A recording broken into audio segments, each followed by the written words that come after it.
Hello everyone, welcome to the Finest Vibe. These days you see almost every people wearing the face masks because of deadly coronavirus. But the question is, do they really work?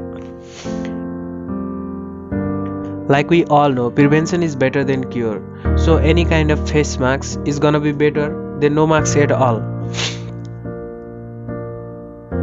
A kind of commercial paper mask that the general public are using will only protect you a little bit, but it's an okay strategy, right?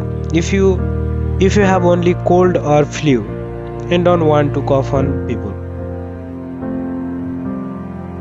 What if you are using N95 Mask? If you are using N95 Mask and that's properly fitted, then it's going to be protect you from the virus. It has name N95, meaning that it filters out 95% of particles greater than 0.3 microns in size. So this is the mask an individual should use by changing frequently.